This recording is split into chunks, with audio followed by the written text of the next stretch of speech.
So the Quran that you have, this is the book of guidance for Muslims. Quran. You say Quran here, right? So that is one.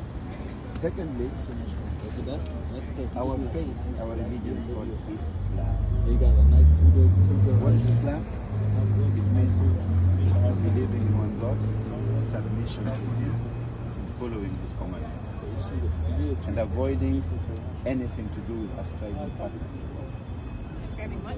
Partners to God, like believing that there is more than one God, or worshiping humans or the creation. So whoever submits, whoever believes in God and submits to God is called a Muslim. Islam and Muslims, and our book of guidance is this. Our beliefs are very simple. One, we believe in one God. This God is my God and your God. Those who believe in Him and those who don't believe in Him. Two, God created angels. And He sent down messengers. You went to class? And He sent down books of revelation time after time. Right? So we believe in Adam, Noah, Abraham, Moses, Jesus, until Prophet Muhammad. What makes Islam unique is that we believe that all messengers were appointed by one God. They were brothers, and they brought one message from one God. So Islam then invites all of us to belong. And lastly, we also believe that life is temporary. We're going to die one day, we don't know. But the question is, what is the purpose of our life, and where are we going to go to after death? So we Muslims are advancing our understanding that after death, there is day of judgment and day of reward and recompense. Because is there real justice in this world? War, hate, these grudges, somebody is oppressing you. If he has the best lawyer, liar, he gets away with it. If you don't have enough money. So we say that if there is no real justice in this world, there must be a day of real justice. When even an animal is going to demand for its right. Does that make sense? Even an animal, oppressed animal that cannot speak, is also going to stand in front of God and say, I was oppressed. And then good ones will be admitted in paradise, where there is no sickness, no aging, no getting old, no hate. We are not going to live like this forever, right? No racism. We're going to be sisters and brothers in this place. No suffering to work to make money. No this higher class and upper class, Yeah, so we have paradise, and also we have hellfire. Now, God that we believe in is God who is all forgiving. We are weak. Am I perfect as I'm talking to you? I have my weaknesses. But God has given us chance that here is my guidance. Whoever follows this guidance will succeed. Whoever rejects this guidance, then he or she should not blame except herself. So in brief, we believe in one God, His messengers, His revelations, angels, day of judgment. We also believe that as much as we have some knowledge, but we have to believe that God has decreed things. There is good and there is bad. We must also only do what is right and leave the rest to God, because God wants good for us. Now ask me a question. Is there really good or bad? Because I tend to think more of not so much binary, but there is just what is, and what we make of it is. There's no objective good or bad. There's just what is, and it doesn't have a value judgment on it. Okay, I'm going to answer your question. Okay. I'm sorry to give this again. If someone rapes someone, is it a good thing? I would say no. So if someone saves someone who was supposed to be raped, has he done a good thing? You see somebody's trying to rape somebody. You don't even know him. Okay? And you go and you do anything you can do to save her, and you have saved her. Yeah. How is the world going to say? The world is going to commend you that you did a good thing. You did a good thing from a bad thing that should have taken your place. So automatically there are bad deeds and there are good deeds.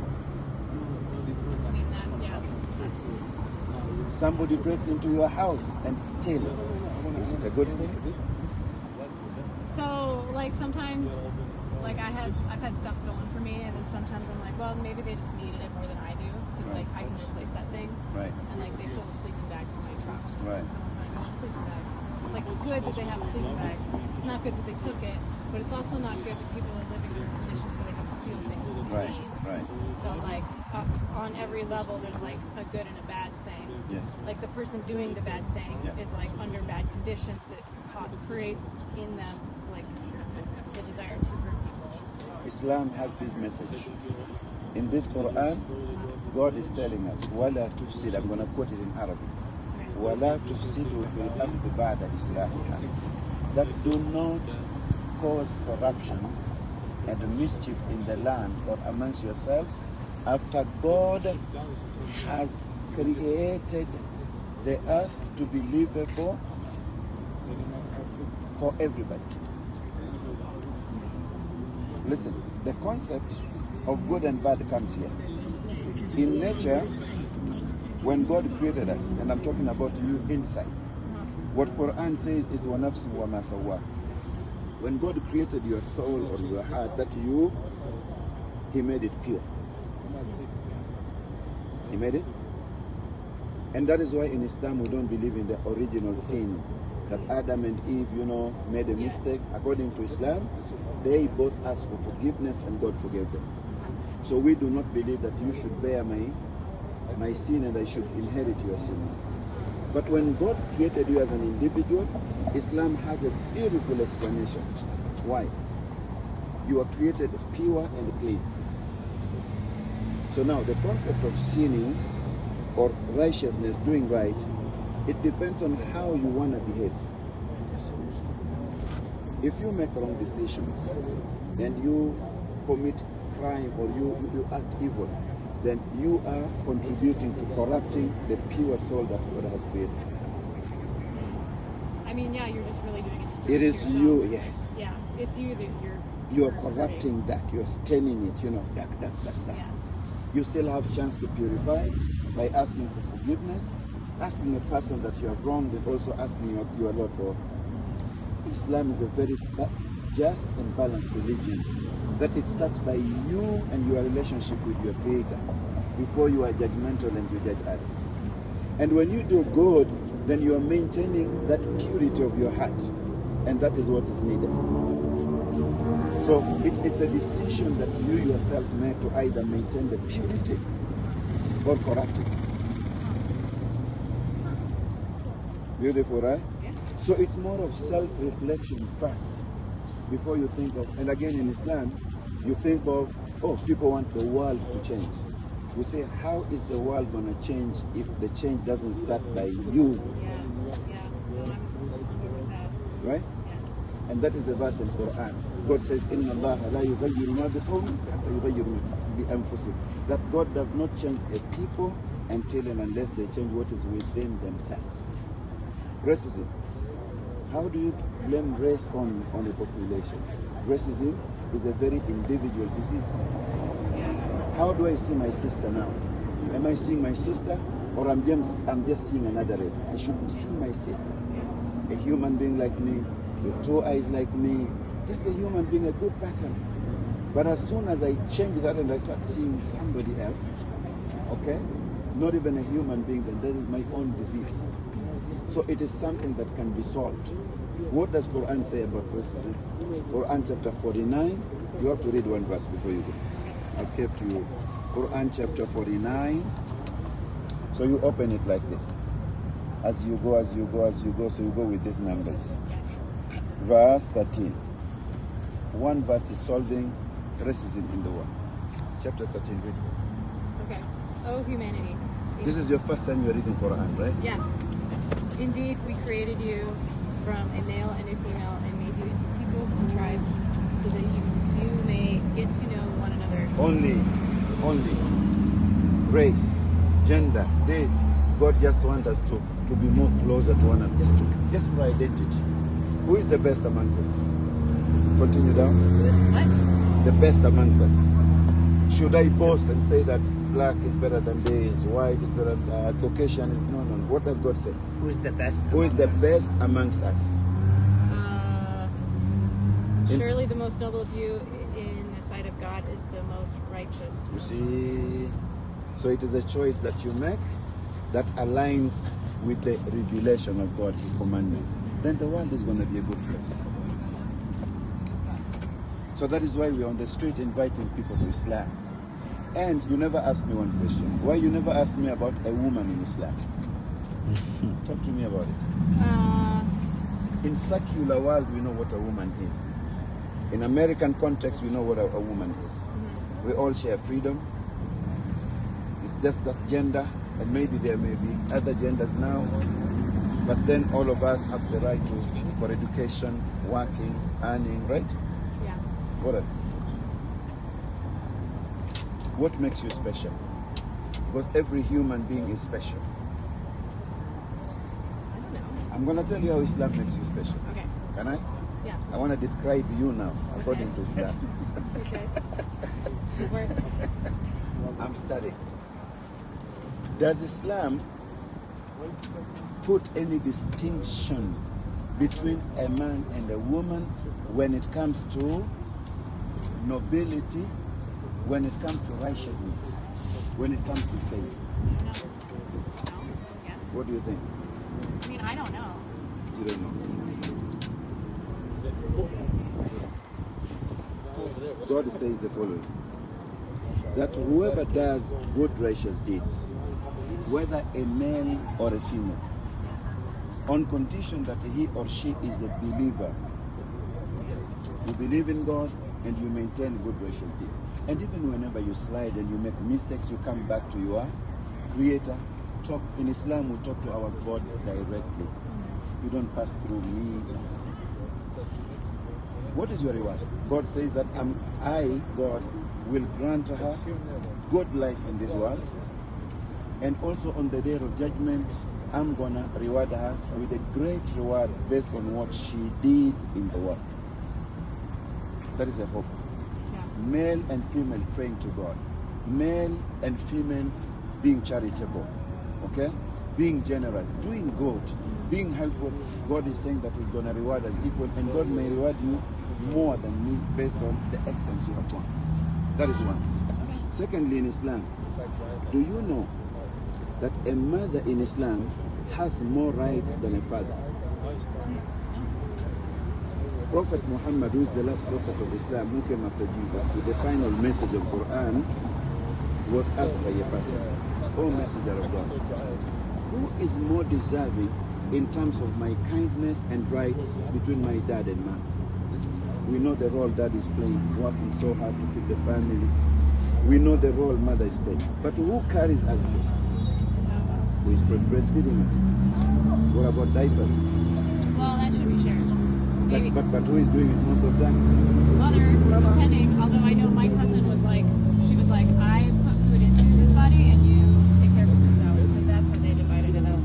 So now, Prophet Muhammad said, your mother, your mother, your mother. How many times? 3. Then he said, your father. Because of the responsibility and the burden that mother has carried. I'm finishing with marriage in Islam. In America, if somebody wanna marry you, sorry, this is a private question I'm not gonna ask you. But if you have been married, or if you have witnessed marriage, My brother just got married. what is the procedure? Congrats. What is the procedure? Maybe introducing families, and They then. went through like classes. They did it like the seriously Catholic way. Okay, now listen. Marriage in Islam is so beautiful. It gives a woman her rights and more. So this is what happens. If I want to marry you, for example, I'm married, okay? If I want to marry a sister, the first thing that I do is that I cannot just hold her hand and start using her on the street. I have to ask for permission to see her family.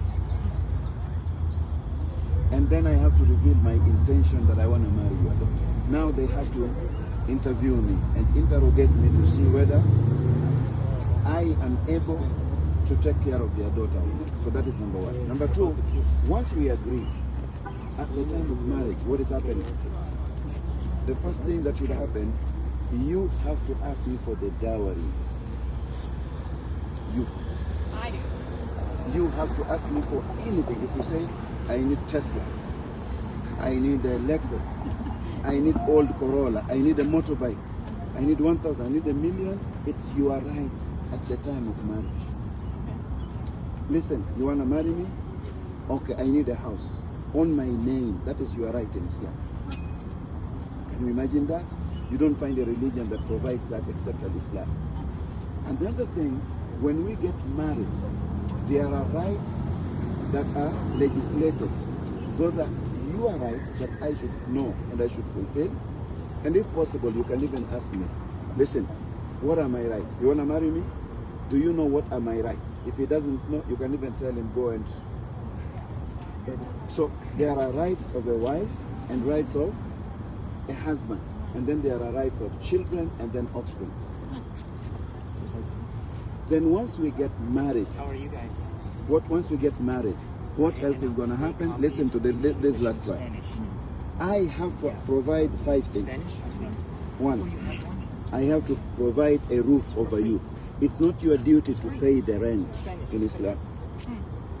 What if I'm like financially independent and I can There's do no it on problem. myself? There is no problem. That is your. Okay. In fact, in Islam, if you're financially and economically independent, then you have right to keep your money. This one? Yes. Oh, yes, more Spanish. But of course, if you love me, then you will say that, you know, I don't want to see my husband suffering. Yeah. But I'm just telling you what Islam says about rights of women. One, I'm going to fulfill your rights. You understand? I will provide a roof. Yeah, absolutely. You don't need to think about it. In fact, you have right to ask me, you want to marry me? Where am I going to live? Not how much am I going to contribute. Number 2, I have to provide This food. one is in English. Not you. This one is In Islam, we don't meet end of the month and say, hey, put your $2,000 and if I don't have, I know that my wife is going to help me. But it's not your obligation. I provide accommodations, I provide food, I have to clothe you. And then I have to protect you. I have to protect you also. And then I have to fulfill even your, how do you call it? I have to fulfill your physical desires. You understand that? Yeah. Yeah, we'll... So all these are established in the Quran and Islamic teachings. So maybe in future, or if you watch a lot of news, some people say a woman is oppressed in Islam. I say Islam has given a woman more rights than... If you take her Christianity, I'm telling you. I'm telling you. So yes, this is our first meeting. We are here. Read Quran, especially this book is going to... And come we talk another day. Okay. Yeah. Thank you. And welcome to Islam as well. One day you may find something good in it. I don't live here. I'm just here. Oh, where do you live? I live in California. My wife is from Texas. Does she have Quran? Yeah, beautiful wife. You know, she was born in Texas. I was born in Africa. We didn't know how. But she has given me 5 kids. Oh, beautiful. Yeah. Congratulations. Thank you. I know you. Happy to have you. Did you get a Quran? I've just got my hands. So You can have one. No, you can I have don't it. have room to carry Or even this I'm one. sorry. Small I don't one. want to offend you. You- But I appreciate your time. You're good. Thank you. Thank you. Have a nice day. How are you?